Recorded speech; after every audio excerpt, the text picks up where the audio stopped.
이한주 국정기획위원장이 지금 이제 업무 보고를 받고 있어요. 부처를 돌아다니면서. 네네네. 그래서 이제 5년 동안 뭐 할지 그림을 그리고 하고 있잖아요. 사실상 인수위원장이랑 비슷한 역할을 그렇죠. 하는 거죠. 그런데 네. 이제 군기 잡기에 나섰습니다. 국정기획위원회가 보고를 18일부터 쭉 받았는데 뭐 2, 3일 지나고 나서 지금 뭐라고 이야기를 했냐면 보고 내용이 너무 실망스럽다. 전 부처의 업무 보고를 다시 받는 수준으로 진행하겠다. 이렇게 이야기를 했고요. 네. 특히나 이제 이한주 위원장 기재부를 콕 찍었습니다. 내가 2017년에도 있었다. 인수위에 네. 국정기획 그 위원회. 근데 그때 업무 보고에 비해서 공약에 대한 이해도와 충실도가 떨어진다. 이유를 잘 모르겠다. 시간도 비슷했고 그때랑 상황도 비슷한데 그러면서 이제 그 공무원들이 지금 너무 군기가 빠져 있다는 취지의 이야기를 했습니다. 2017년도 어찌 보면 이제 그때도 상황이 비슷했죠. 탄핵 이후에 이제 대선이라 그때도 준비 기간이 없었을 때인데 왜 같은 상황인데도 이렇게 준비를 못 하고 제대로 보고를 못 하느냐 이렇게 혼을 냈다는 거죠. 네.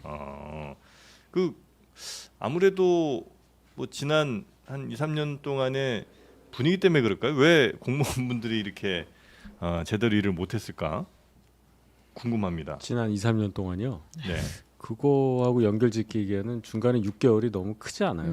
6개월 동안 근데 사실 일을 하기가 좀 애매한 상황이긴 했잖아요. 저는 그게 더 네. 크다고 봐요. 물론 박근혜 정부 때도 그런 기간이 있었겠지만 그때하고는 다르게 권한대행인 총리가 탄핵됐다가 세 번째가 됐다가 네 번째까지 가는 국가 서열 그런 식으로 바뀌면서 이 6개월이 조용하지 않았단 말이죠. 그러면 이제 정부를 실질적으로 이끌어야 하는 권한대행 총리의 자리가 이렇게 바뀌고 네. 본인 부처도 해야 되는 건데 이런 여러 가지 그런 차원으로 저는 이해를 해요. 그 6개월이 그 네. 달랐다. 그 17년도하고 공백이 좀 컸고 분위기가 너무 좀 좋지 않았다. 그러니까 줄탄핵 얘기를 안 할 수가 없는 거예요. 예. 그게 영향을 좀 준 것 같다. 그렇죠. 권한대행이 계속 바뀌었잖아요. 복귀했다가 뭐 했다 뭐 이렇게. 네. 공무원들이 이제 그 업무 보고를 할 때 그 이게 이제 습관성인 나태함이 있어요. 그러니까 업무 보고를 복부돼서 가져오는 공무원들이 꽤 많습니다. 저도 네. 이제 국회에서 상임위가 바뀔 때마다 국회의원실에서 의원이 이제 업무 보고를 받습니다. 네. 관련 이제 부처에 대해서. 예. 그러면 2년 전에 했던 거를 그대로 복부돼서 업무 보고를 가져온 분도 있고 4년 전 거를 그 내용을 그대로 해서 책자에다가 연도만 바꿔서 왜냐면 저는 이제 보좌진 생활 10몇 년 넘게 하다 보니까 네. 이게 5년 전에 본 거랑 5년 후에 본 거랑 똑같은 양식들이 있어요. 그리고 내용도 똑같고 거기에 한두 개만 추가하거든요. 예. 저는 그런 부분에 있어서는 이런 거는 안 됩니다. 다시 준비해서 오세요라고 돌려보냅니다. 그리고 다시 받아요. 이제 네. 저는 그런 차원에서 이한주 국정기획위원장이 얘기를 하지 않았을까. 뭐 전체를 군기 잡으려기 위해서 하기보다는 그 업무 보고 똑같은 얘기잖아요. 17년도에 업무 보고를 받은 거랑 지금 받은 거랑 내용이나 어떤 부분에 있어서 지금 새로운 정부의 공약에 맞춰서 뭔가를 고민하지 않았다라는 네. 점을 지적한 것 같아요. 그러니까 이제 이재명 대통령의 그 공약에 대해서 이해도가 많이 떨어진다, 막 이런 얘기를 좀 한 것 같아요. 그건 이제 추가하지 않았고 옛날 걸 그대로 갖다가 그렇죠. 그냥 네. 쭉 해왔던 걸 그냥 와서 보고를 하니까 이거 뭐야? 우리는 그러니까. 국정기획에서는 이재명 대통령 공약에 대해서 하고 거기에 대해서 어떻게 생각하는지 들어야 되는데 옛날 얘기를 하니까 네. 아마 그 근데 부분 진짜 다시 공개적으로 깬 거예요. 뭐라고 했냐면 공약 분석과 뭐 반영이 부족하고 내용이 없고 구태의연한 뭐 이런 과거 이야기들 나열한 것에 불과 과제들을 나열한 것에 불과하고 새로운 정부의 5년을 기획하는 문서라고 보기에는 수준이 뭐라 표현하기도 그런 수준이다.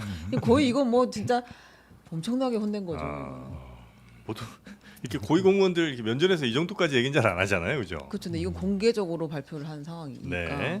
자, 그래서 이제 업무 보고 다시 업무 보고를 많이 해보시지 않으셨어요? 그게 기본적으로 뭐 그 윗물이 맑아야 아랫물이 맑은 것인데 예. 지난 3년 동안 예. 대통령이라는 분이 해오신 걸 보면은 네. 공무원의 기강 회의도 충분히 이해가는 측면이 있는데요. 네. 또 다른 한편으로 보면은 그 공약에 대한 이해가 부족하다 그렇게 좀 질책하셨다고 하는데 사실 공약도 2017년도 공약과 지금 공약이 또 크게 많이 다르지는 않거든요. 왜냐하면 2017년도의 목표가 네. 다 해결이 못했으니까 다시 또 2022년도 공약으로 아니 25년이죠. 또 공약으로 들어온 경우도 있는데 네. 그 뭐 똑같은 것도 사실 이해 못할 바는 아닌 것 같은데 그 정도까지 말씀드리겠습니다. 아니, 지금 근데 플러스 업데이트 하나 더 할까요? 검찰 업무 보고 30분 만에 중단됐다고 합니다. 아, 오늘요? 네, 지금. 업무 보고를 하는 도중에 네, 중단됐다고 그만해? 하고요. 이렇게? 네, 24일까지 재보고해라 이렇게 이야기했다고 합니다. 그래요. 네. 대단한데요. 요런 분위기면 긴장은 좀 많이 하겠네요, 그죠? 각 부처별로. 근데 긴장을 이제 해야죠. 저도 친구들이 많이 있거든요. 근데 부처에 이제 다들 긴장을 이제 많이 하기 시작했습니다. 아, 네. 그래요. 인수위가 없어 이재명 정부 5년간 이어질 정책 기조를 잡는 역할은 국정기획위원회가 하고 있습니다. 그런데 이 국정위가 각 부처를 향해 업무 보고 수준이 표현하기도 그렇다, 매우 실망했다, 이렇게 질타했습니다. 공직사회 기강 잡기에 나섰다는 평가도 나옵니다. 송승환 기자입니다. 어제부터 부처별 업무 보고를 받은 이한주 국정기획위원장, 준비가 부실하다며 공무원들을 강하게 질타했습니다. 그동안 흐트러진 상태에서 흐트러진 상황을 가지고 하셨다면 지금부터는 모든 것을 새롭게 각오하고 하셔야 됩니다. 똑같이 인수위 없이 출범했던 2017년 문재인 정부 당시 국정기획 자문위 때보다도 공약 이해도가 떨어진다는 겁니다. 조승래 대변인은 업무 보고를 다시 받아야 하는 수준이라고 했습니다. 새로운 정부의 5년을 기획하는 문서라고 보기에는 정말로 그 수준이 제가 뭐라고 표현을 좀 드리기도 그렇습니다만 개별 부처에 대한 비판도 있었습니다. 감사원의 기능이 지난 정부 때 너무 많이 망가졌어요.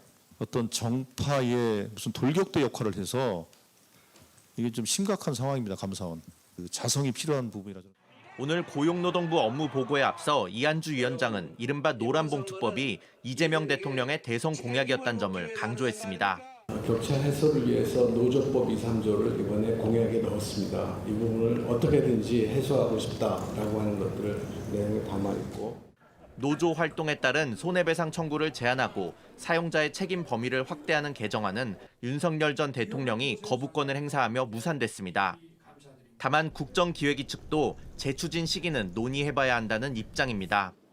국정기획위는 내일 법무부와 검찰, 경찰, 방통위 등의 업무 보고를 받고 다음 주부터 국정과제를 만드는 본격적인 논의에 착수합니다. JTBC 송승환입니다.